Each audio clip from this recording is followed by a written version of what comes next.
talk about, No, or no, I'm anything you free. wanted to focus on? I'm open to anything, any question. Okay. Okay, great.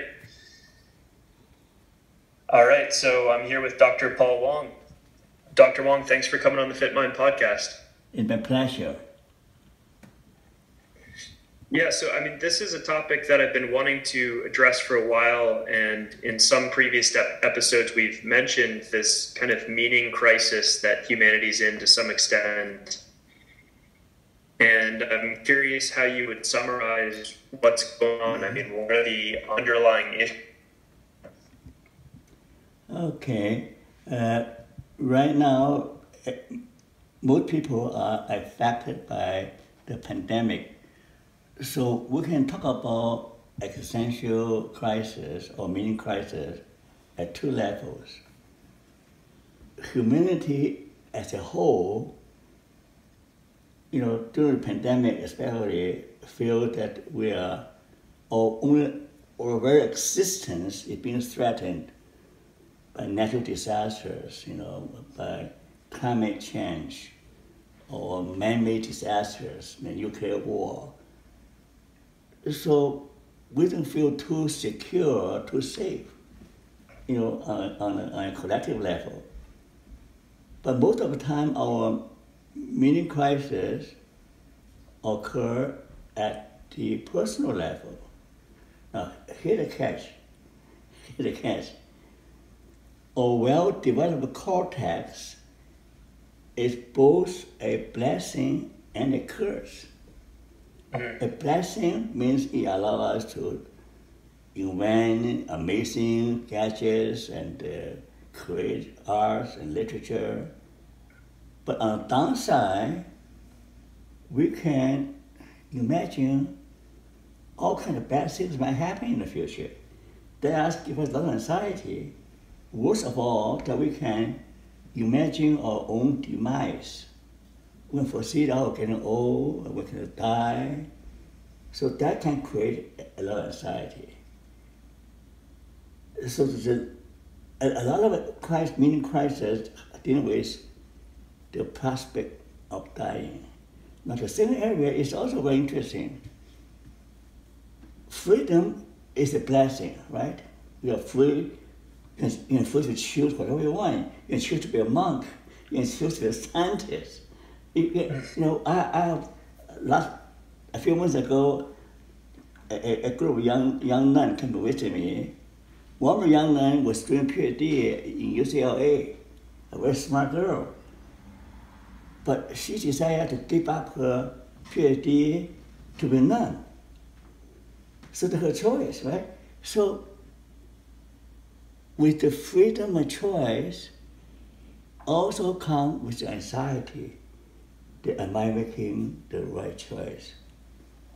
Because often one wrong choice leads to another wrong choice, like a decision tree. If you keep on making wrong choices, you come to a point of no return. So the freedom of choice, according to Yalom, is one of the major source of existential anxiety. And the other part is loneliness, especially during the lockdown. Many people find it intolerable to be by themselves. They go crazy. If they cannot go with their friends and do things together with other people, they don't know what to do with themselves. So loneliness and isolation is another source of anxiety, but also is a blessing because it's only when we are by ourselves that we are able to have time to get to know our soul, get to know our real self. So it's anxiety, but it's also a blessing. So I'm saying that all kinds of existential anxiety has both a downside and a plus side. Right. Yeah, it's a great point, and it really is this paradox of choice that we have so much freedom, which is something that we love, but at the same time, that choice can lead to all sorts of anxiety. And perhaps the greatest choice we have is what to believe in, because up until the last couple of centuries, we were always told by either our grandparents or our tribal leaders or the mainstream religion what it was to believe in. And yet now we have this kind of choice of what to believe, or how to live our lives, what framework to design for ourselves. And what I love about your work is you've actually thought about this in a way that people can apply it to improve their minds. And I wanted to touch on the meaning mindset. So what is the meaning mindset that you talk about, and okay. how could someone start to apply it? Okay. Let's start off with what we believe, okay? Do you know that it's really scary, because what we believe is crucial for well-being. You know why? Because what we seek, what we perceive, depends on what we believe. William James, the father of psychology, he was struggling with the problem of having a sick soul. He was troubled by depression, anxiety. He had fighting with all kinds of problems. Do you know what saved him? What saved him is that one day he said that I have to believe that life has meaning. If I believe life has meaning, then I'm more likely to find meaning. I have to believe. He has to believe that life has meaning. So if I believe that, I'm more likely to find meaning. Secondly, I say, I have to believe if God exists. If I believe that God exists, then I'll have more hope, more comfort. So that belief saves his life. I believe the turning point. The belief in a higher power. Same with Kierkegaard. Kierkegaard is the most influential existential philosopher. He's struggling with depression, anxiety. At first he said, beauty in life is our salvation. You find beauty. And then the second stage, you say, do what is ethical. I'll find salvation. You might do the right thing. Finally, he decided that that's not enough. So the final stage is a leap of faith. I don't know where God is, but by my will, I choose to jump a leap of faith, say, I believe there's God.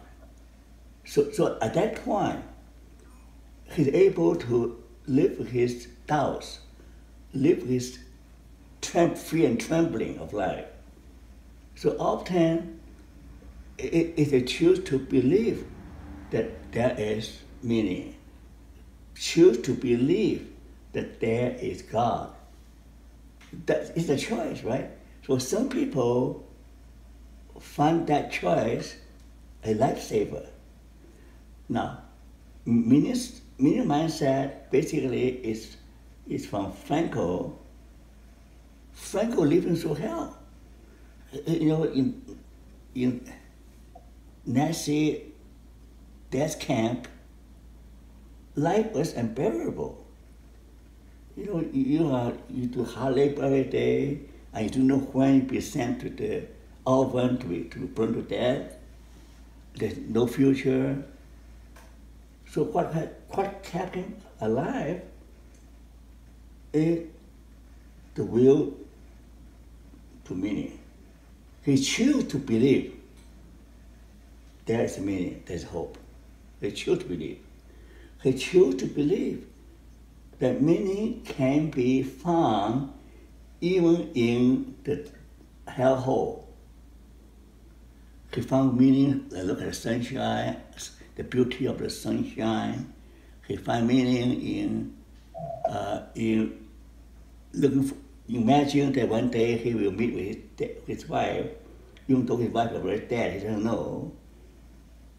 He finds meaning by imagining that one day he will deliver local therapy in America. So he chose to believe that even in the most unimaginable, horrible situation, you can still find some meaning that enable you to move forward. Mindset simply says that simply the attitude, the lens you wear, that in every situation, here's the key, okay? In every situation, bad things happen. Bad things in and by themselves are neither destructive or constructive. It depends on how you respond to it. A Stoic still say the same thing. I mean, bad things do hurt you. It's your response to the bad thing. Same thing with Buddhism, right? Buddhism says, oh, life is suffering. So life is suffering, that's a first noble truth. We all have to suffer. But if by accepting that life is suffering, you say, well, I can find ways to end suffering. I can cultivate compassion to help people. So there is a way to end suffering. So that attitude, that's your meaning now. Find a way to reduce suffering for yourself and for other people. So that becomes your meaning in a world full of suffering. So mindset is simply says that doesn't matter how bad the situation, how dark the world, if you look at the world with the lens of meaning, say, yeah, I know life is horrible. Fear not. Hidden inside, underneath, there's some gem, there's some treasure hidden in the dark earth. You have to dig deeper. Go deeper in your meditation, go deeper in your prayer, go deeper in your self-examination. You go deeper, you'll find joy in the midst of suffering. Mm. Yeah, it's beautiful. And what strikes me that you mentioned, for example, your meaning can become helping to alleviate your own suffering and the suffering of others, which is often becomes the main purpose for someone, for example, who's following a Buddhist path. And it just strikes me that in the developed Western world, there's kind of this default religion for people who don't have a religion, which is, I would call egoism, and this belief in personal self-help, and the idea is you're just trying as hard as you can to be personally happy. But, as you pointed out, that can only take you so far, and trying to focus only on yourself and making yourself happy. Okay, that's good. Because most of my clients belong to that category. I only believe in myself, they say. I only believe in myself. And most of them are very successful. The executives, the doctors, the business people. And having achieved more than they ever dream of, there is still a hole in their soul. They still feel the inner emptiness. They say, what's next? What's my next challenge? And then soon I'll be dead. So the reality of death, not the win of their lives. Even though I was successful, say, well, one day I will die.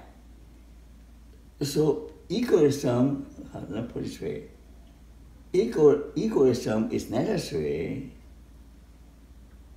because, like Buddha says, that we only have one life. We have to take care of it. If we don't take care of it, who will? I mean, Everyone has one life, and we are responsible to take care of this life. Make sure that it's healthy, it can be an instrument for good. So the egoism, up to a degree, is essential. And the Bible says, and the fact, the golden rule, do unto others as you would others do unto you. The golden rule is same like love your neighbors as yourself.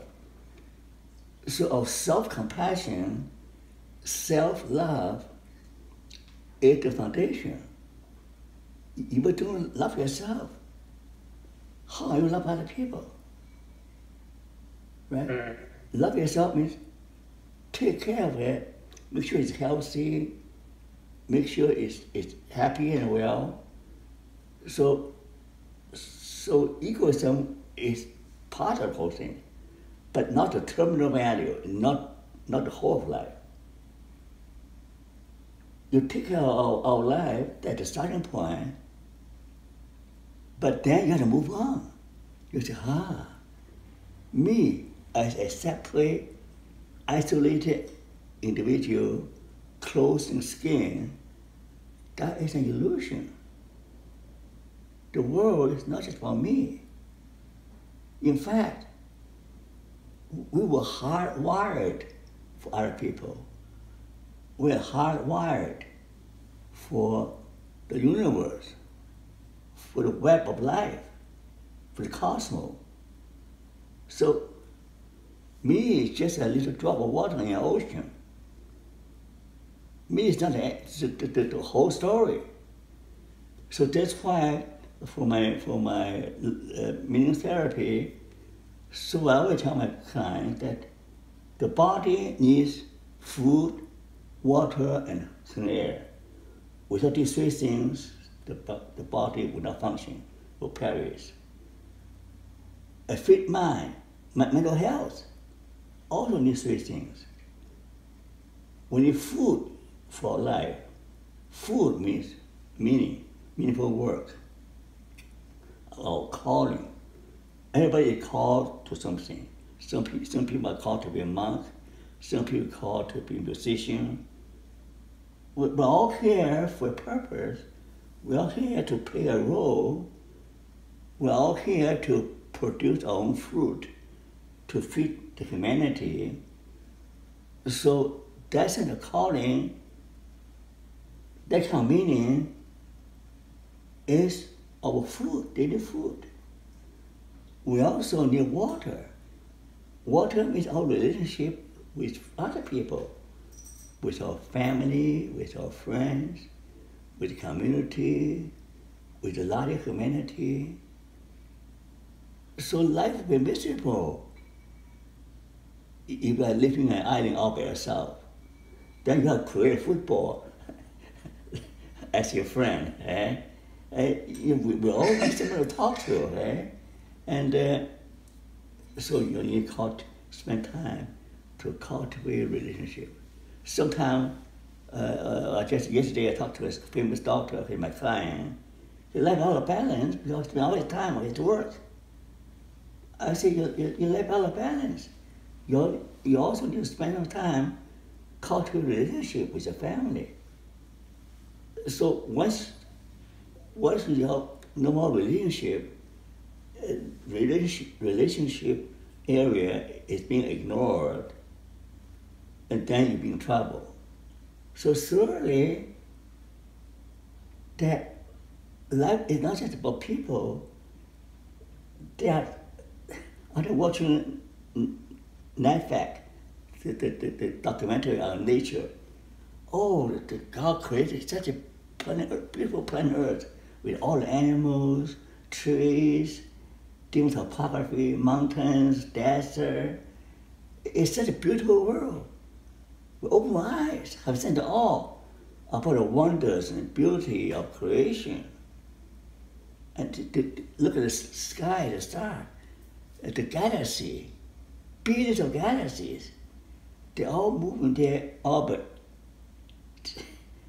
So there must be some some super intelligence, superpower to keep it. That's why Einstein said, the more I study science, the more belief in a God somewhere, in an unknown God somewhere that keep everything going. So that's why meme therapy is saying, someone said that you have to find a calling and work towards that. That they didn't meet. You need to relate to people, spend some time with other people. That's your daily water. You need to spend time in prayer and meditation.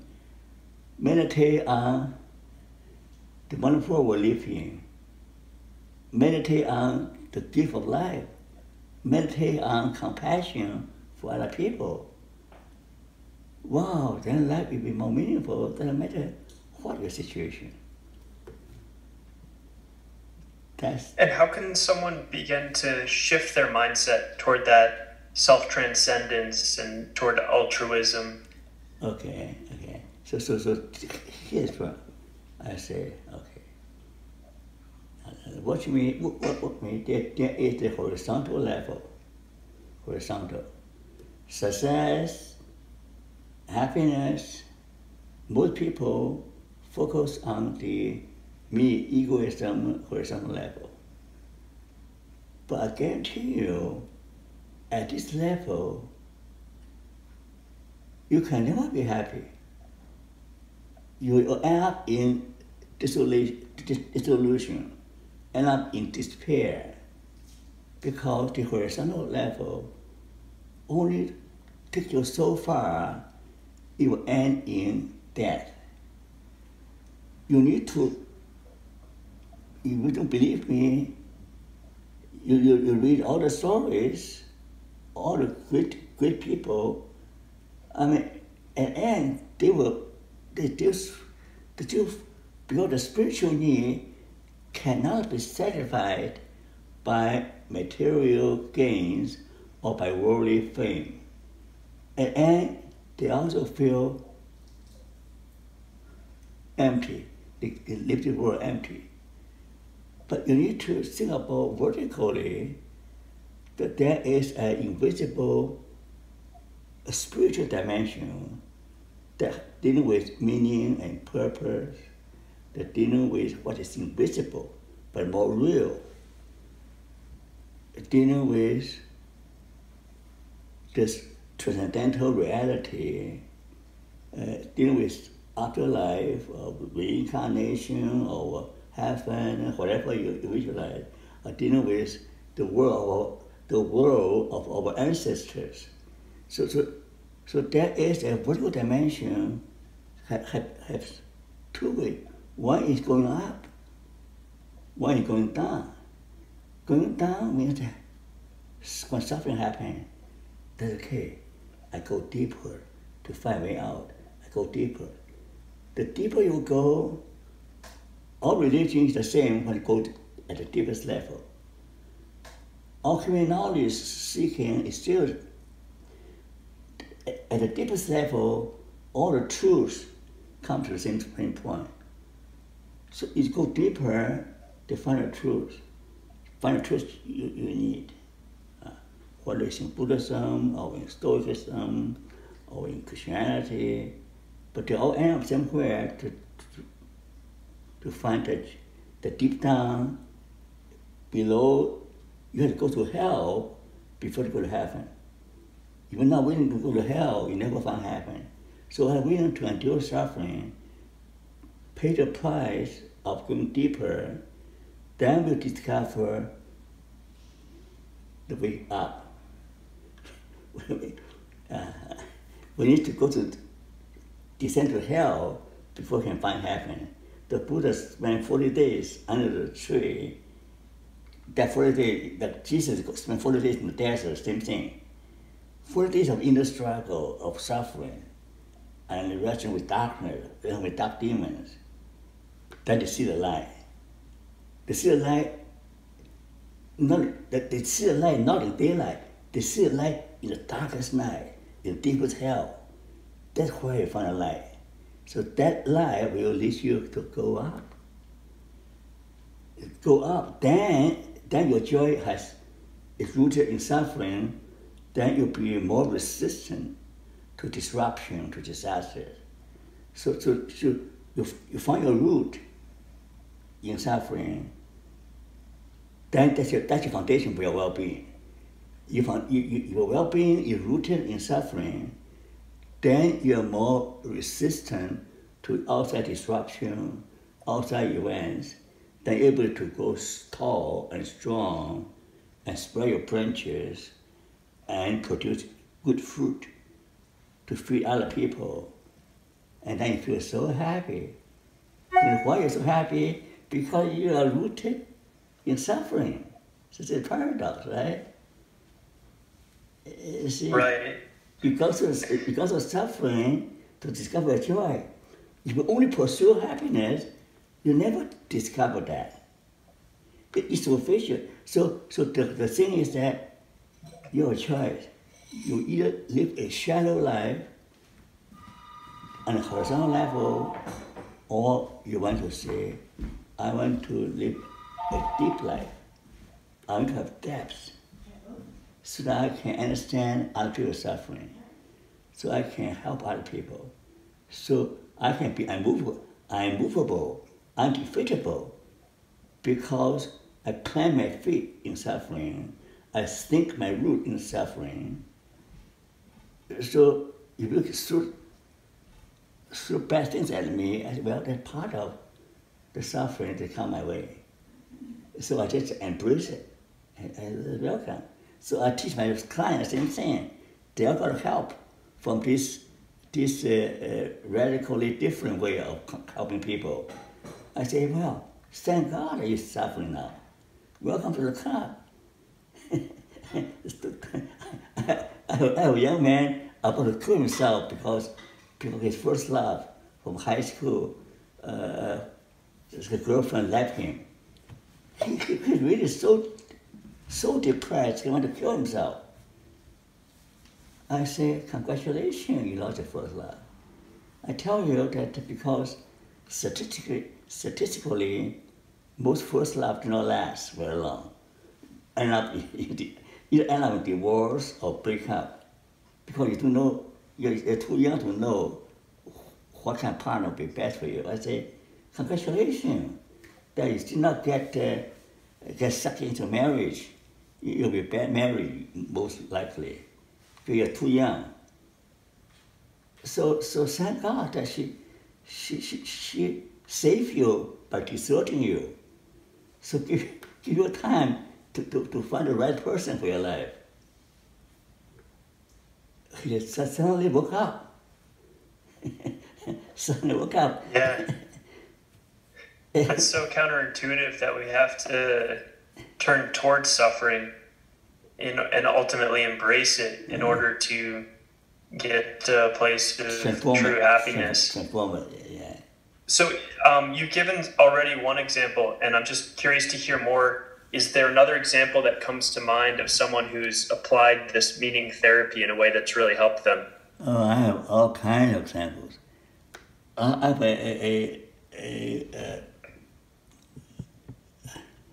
have a medical doctor. He's a very successful doctor, and get good job, but he's miserable because his son is sick. His son got some disease, and his marriage is not well, and his own father is not well. So all his personal glory, achievement as a successful doctor, he cannot handle, or he's miserable. His family life, his son.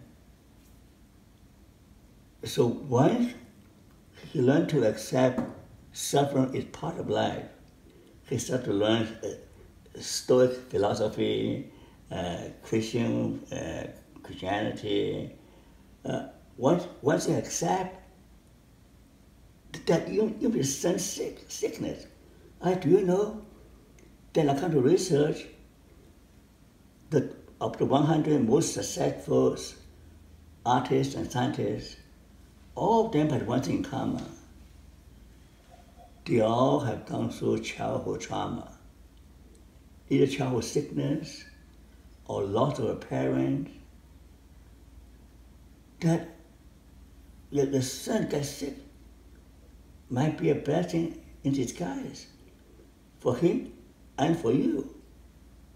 You use the opportunity to share with him so that he can learn to accept suffering, learn to live with it, and learn to rise above it, and learn to change your own life, become stronger and wiser. So in the long run, it might be a blessing. And your father is sick and is alcoholic. So this again, a glimpse of your own future, that you do have something, you don't know how to live with suffering, so you seek escape in drinking. Drinking literally creates its own problem. You can see your own father. So your father's drinking problem also gives you an opportunity to help him, to get him, find something that can replace the liquor. So all those challenges help you to be a better person and a better doctor. You develop more compassion, more understanding about how to accept suffering, how to embrace suffering, and how to make the necessary changes and transform yourself, and how to rise above it. So he's still seeing me every 2 weeks. So that he's growing now. He began to read spiritual book, reading philosophical book, and started to put into practice as a soldier, a good soldier, as a good athlete, not just work and success. Most of my clients are successful people. Honestly, with all their success, they're miserable. I have another client recently, a young woman, has a degree from a prestigious school, specialized in artificial intelligence, and got a good job, own a condo. Everything she ever dreamed of came true. But still miserable because she didn't find a boyfriend. But the boys interested in her, she's not interested in them. She's still having fun. I said, imagine you marry someone that you don't really love, you end up fighting and divorce. Lucky you're still single. Be grateful that you're still single. Are your time to be the right person. So from all my clients, the same story. Pursue happiness, success does not solve your problem. You can live a good life. You have all the comforts, all the things, but deep down you're still empty because they cannot satisfy your spiritual need.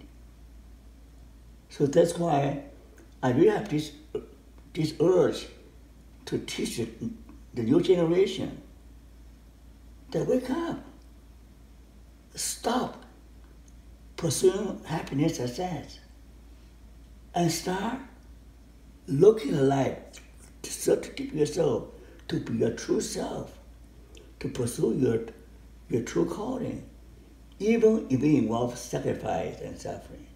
So be it. That is a much better way to find a fulfilling life. Like you choose an unusual path. You choose to try the path of being a monk. That's what's admirable. You're there to take that step. And you don't have to wait until you're too old to find your path. So we all have to find our own path. So trial and error. So listen to our own soul. Dialogue, examine yourself, See, what gives us what our heart, because our soul reveals itself in visions, in dreams, in our interests, in what naturally attract us. So it will not be it won't take too long to know what will. See, I try to be anything. I feel in many areas until I discover my calling. I deal with psychology and spiritual area. I try to be an artist and I fail. I try to be a writer and I fail. I try to be a violinist, I fail. I try to be a doctor, I fail. But, your job is to help people to find meaning and happiness. So that's my calling.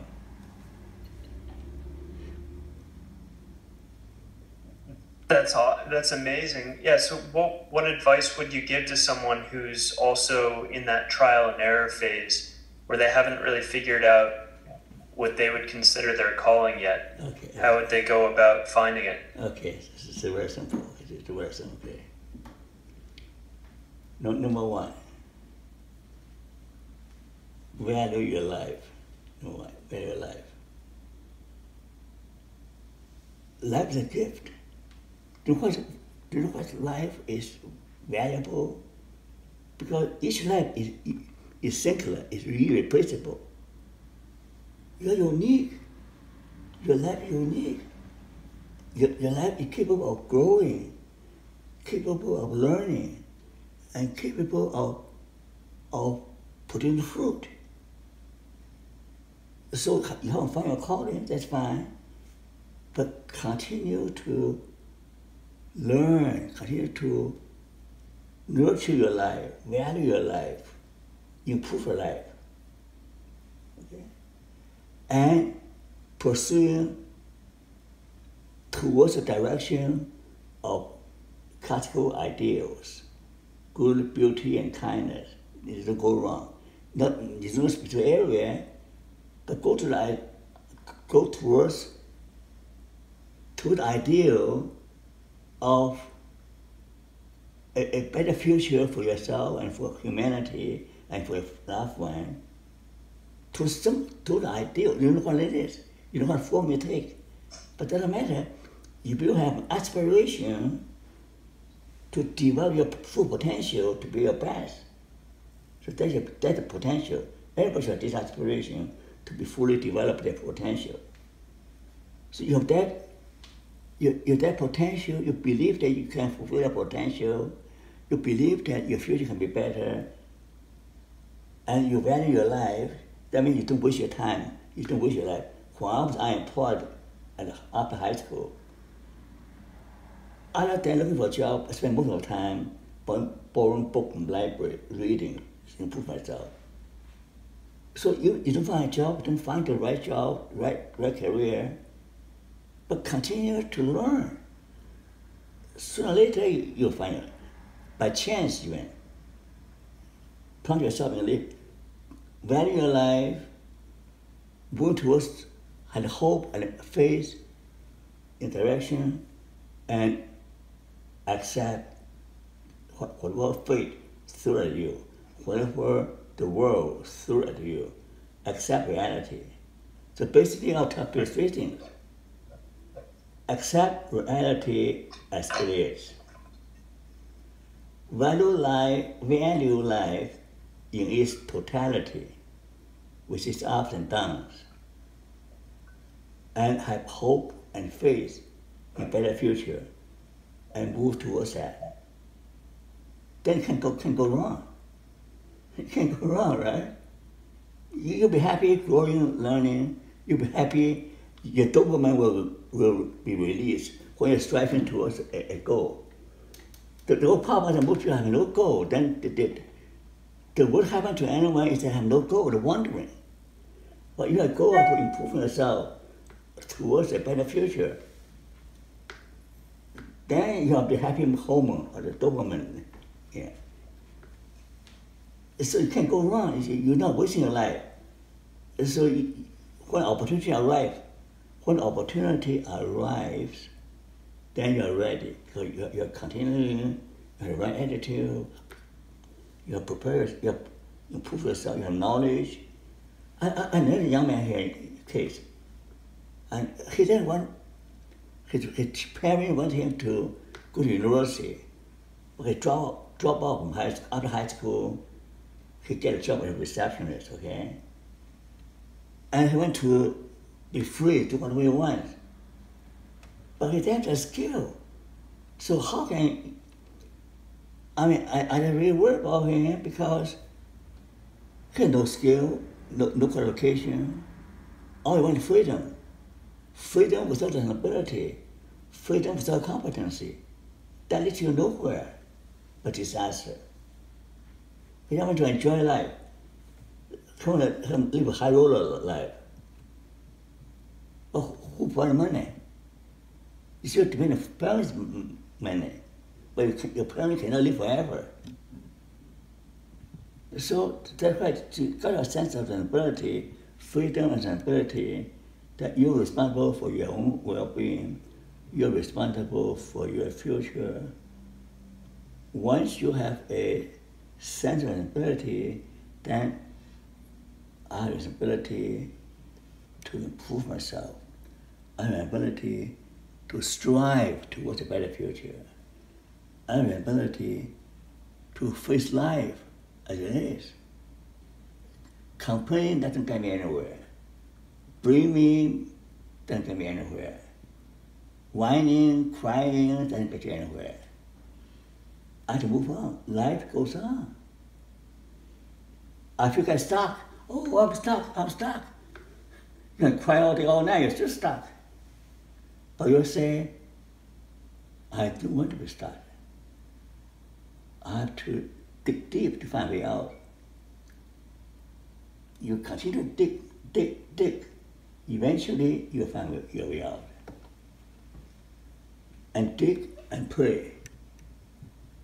Pray is the most powerful survival skill when everything else fails. What do? You're in a situation, you're 3 miles underground.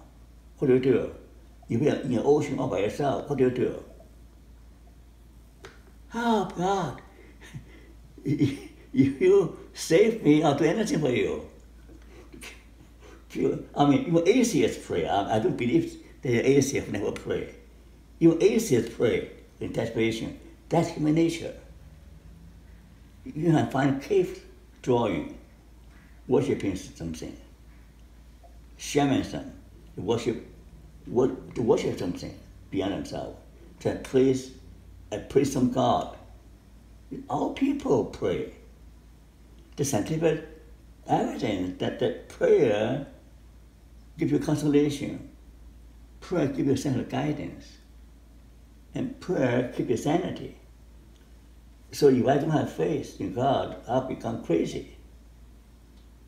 Honestly, if all the bad things happening around me, and I talk to people who are struggling every day, I'll become crazy if I don't have God. That's why every day I spend at least an hour in prayer meditation to get me have enough energy for the day.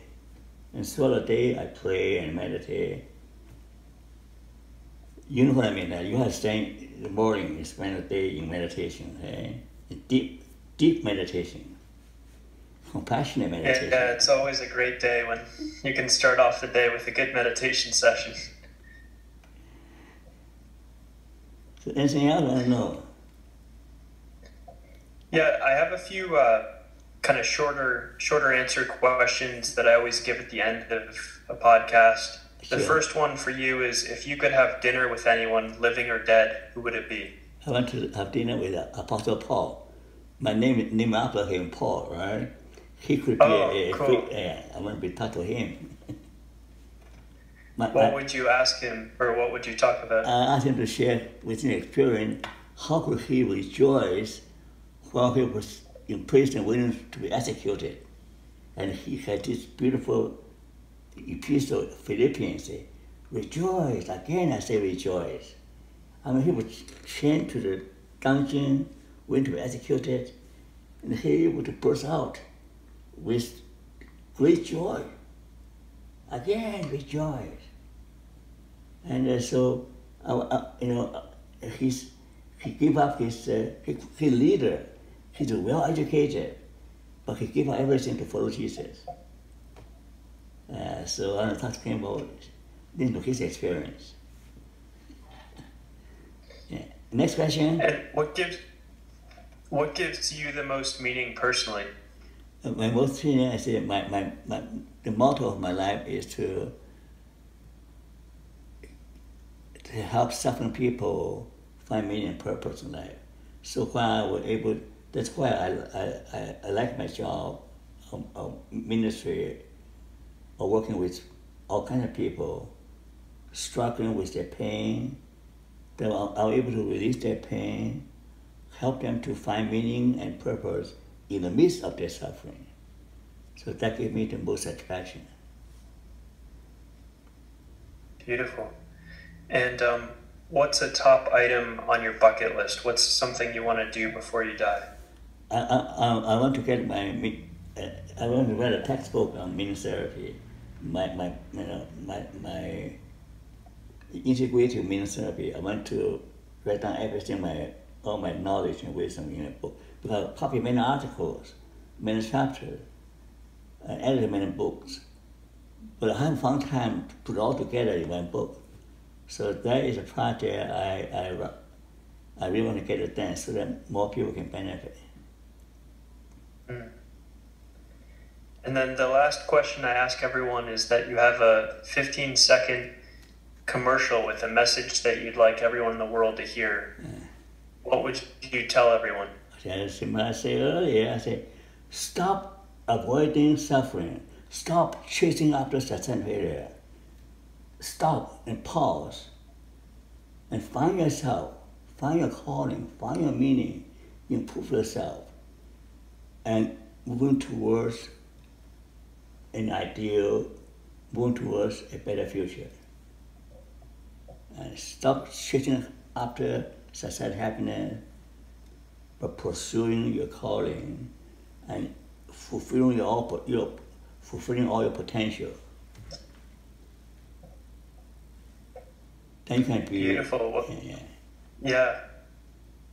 Well, thank you for that. And where can folks find your work, or where would you advise they start if they want to learn more about what you've done? I think I look up at www.drpaulwong.com. drpaulwong.com. drpaulwong.com. Yeah, that's my personal website. Most of my writings are there.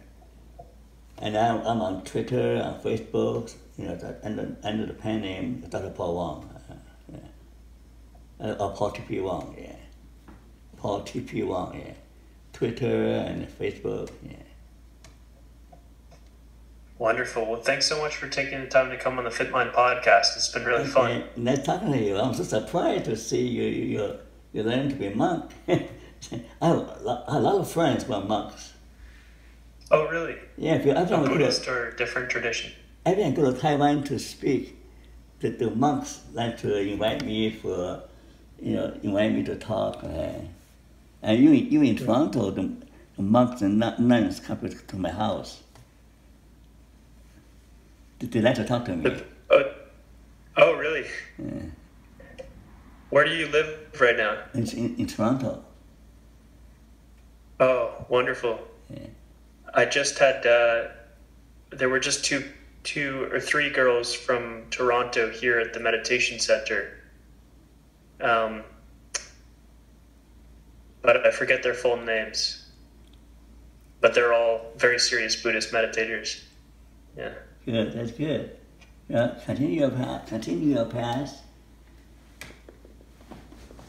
Thank you. I'm inspired by your work. Sure. And, it's given me a lot to think about. So I appreciate it. Yeah, I appreciate what you're doing.